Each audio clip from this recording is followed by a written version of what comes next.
So hello guys, welcome to my vlog and this is me and the tomorrow. Nagawa ng banana chips. Magbabalik muna tayo guys. Okay. So lalatagan natin dito ng garbage bag. Kasi kasi madadagtaan yung ilalim.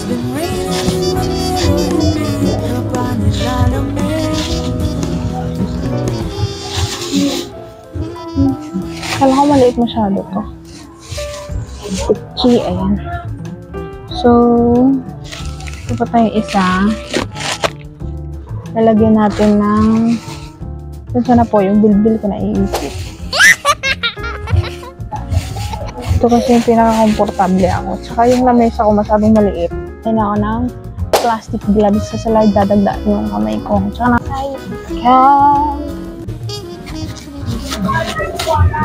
ay wala ng bukas.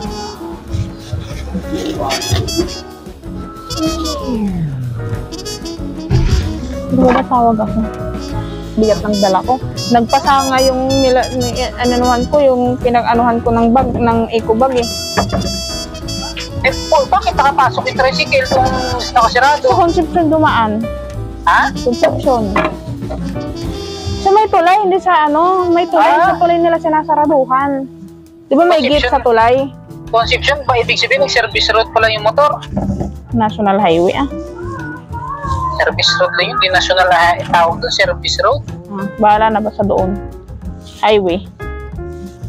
So sobrang bigat pa. Napasa ngayon nilagyan ko ng bag eh. Yung pinang-anuhan ko, tanungin ko ulit sa chat ko ulit kamaya.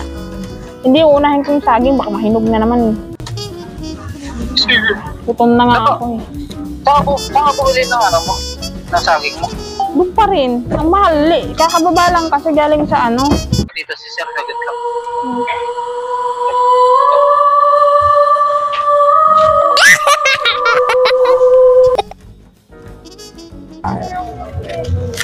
Dapat yung gagawin natin dito is yung hilaw na hilaw para crunchy siya. Lumambot. Kasi kadalasan yung ginawa ko nung nakaraan lumambot dahil nga may hinog na konti. Hindi siya sobrang kaya pilitin natin matapos ngayon para hindi siya abutan ng hinog. Para crunchy lahat ng gagawin natin.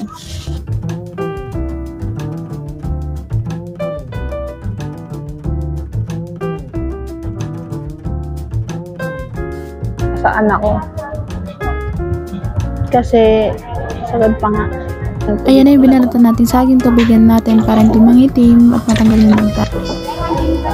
Balatan yung saging natin. So, ilalagay natin dito. Gamitin natin yung peeler. Magsusot tayo ng gloves para malinis yung ating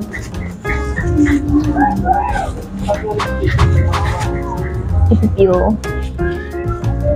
Maganda yung pinaka-sobrang hilaw. So, nagiging ito is pag ganun. Hindi pa ganun. Sobrang sarap sa kamay. Kaya ganun na yung gagawin natin. Hihina lang para hindi masyado makapal.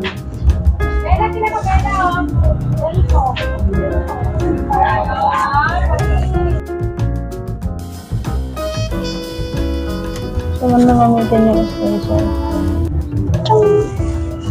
Yan nga, walang sariling tubig.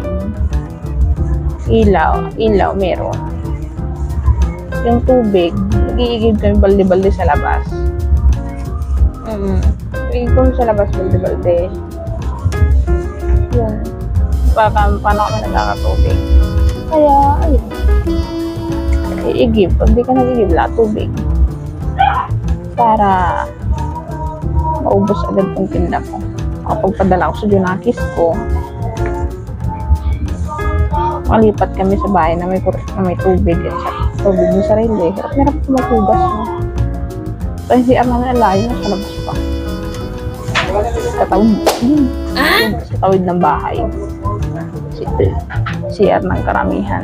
Kaya gusto ko rin lumipat. Gusto ko yung CR sa loob ng bahay. Alam nyo yun. Mas maganda yung CR sa loob ng bahay kasi sarili nyo na wala nang gagamit na iba. Diba?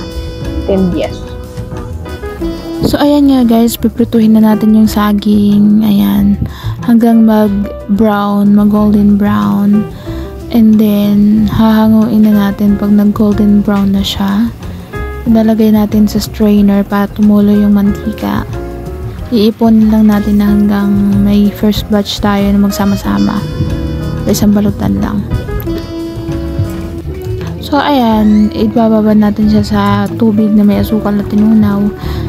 At balik natin sa mantika para iprito ulit. Last touch. Ayan, pwede na siyang patuluin, palamigin para mag-crunchy at ibalot. Ayan, magbalot na tayo ng bonggang-bongga dito. Kitang-kita nyo naman yung tiyan ko nakalabas, char.